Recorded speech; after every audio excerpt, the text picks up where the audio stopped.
I'm Steve Diamond. And I'm Isaac Vogel. Welcome to the show.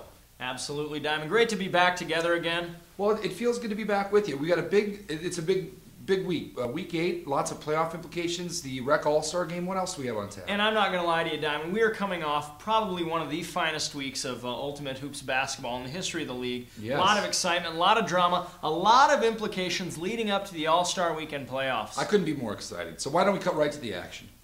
You mean the action by highlights, as in double harness, buckle up? Sonics AIS. The veteran Mike Doss gets the Sonics on the board with a 3. AIS, finally with its full roster, might be the hottest team in top flight. Zach Pooptel, coming back from an ankle injury, has AIS feeling good about the chances for their cup. His early layup ties the score at 6. AIS's general on the court, Ryan Keating, threads the needle to Kyle Nielsen for 2 underneath. Aaron Boone on the other end breaks down the defense and scores on a reverse layup. Sonics working hard for the offensive board. Ends up in the hands of Edwin Huff for 2. Team scoring leader Red Johnson shows off his inside moves and finishes with his left. Next, he's showing you his outside game as he drains a 3 in transition to put the Sonics up by 3. Matt Keating answers with a 3 in the corner for AIS. Sonics finally get out in the open court with Eric Jeffrey's acrobatic layup. Boone crosses over and pulls up for 2. The bank is open, Sonics up 5. Second half, though, Big Ken Maxey making his presence felt, offensive board and the putback. However, the second half belonged to Josh Zimke and Ryan Keating. Zimke's offensive board and baseline jumper. Keating on the other, another day at the office, 3-ball counted.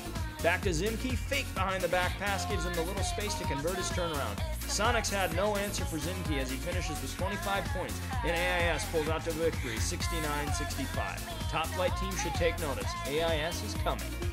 Timber Kings' high-octane offense was on cruise control as they squared off against the Celtics. Burke missed a shot. TeBrake cleans up. Doug Espenson had his way underneath as he finishes for a bucket. Chris TeBrake, pull-up, splash, boom, bottom of the net. The Celtics not going down without a fight, pardon me. All-star Alex Papagiorgio drives on Chris Palm. Pull-up baseline jumper is good. Zach Burke, playing unselfish ball, finds a cutting TeBrake for an easy 2.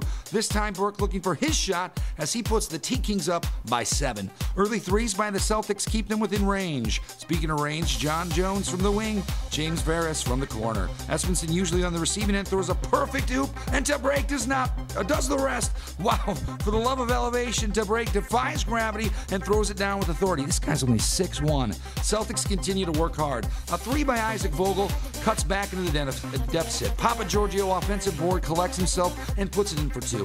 However, monster games from Zach Burke, Chris TeBrake, and Doug Espenson was too much for the free agent Celtics. TeBrake finishes with a triple-double, and Espenson and Burke end up with 32 and 25 points respectively.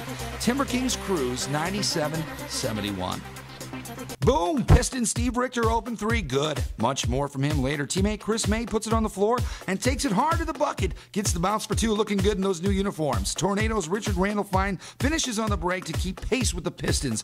Randall's been hot lately, but Steve Richter on the wing from the ball looking to pass. For some reason, the defenders run away from him, leaving him with an open 3, which he knocks down. Next possession, Taylor Sundin. Nice pass underneath to Steve Brudos for an easy 2. Great team basketball. Nick Rell gets the Tornadoes back on track. 3-ball cuts it to 6. Nick gives Steve an opening, and he takes advantage for his 3rd 3 of his game-high 5. Rell, the competitor he is, answers right back with a 3 of his own. What a game, folks. Buckle up, back and forth. They win his Pistons. Justin Hamilton drains a long jumper. Ryan Ballou pulls up a short jumper. Good. Ryan gets a feed from Scott Nelson in the exact same spot and hits again. Finished with 8 points in the night. 1 minute left in the game, folks. Tornadoes down by 4. Chris Blosser hits a clutch 3 to cut it 42-41. After 2 Pistons free throws, same spot, Dan Davis hits a 3 to tie the game. We're going into overtime, folks. Rich Randall in overtime, willing his team to victory as he scores the Tornadoes only 5 points.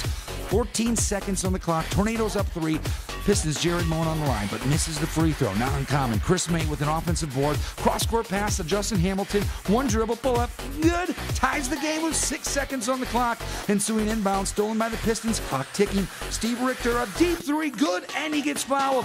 Let's look at it again. Steve sets up and launches with 1.1 on the clock. What a game. Steve finishes with 20 points. Big ups. Respect. As he leads the Pistons to a 53-49 victory in overtime.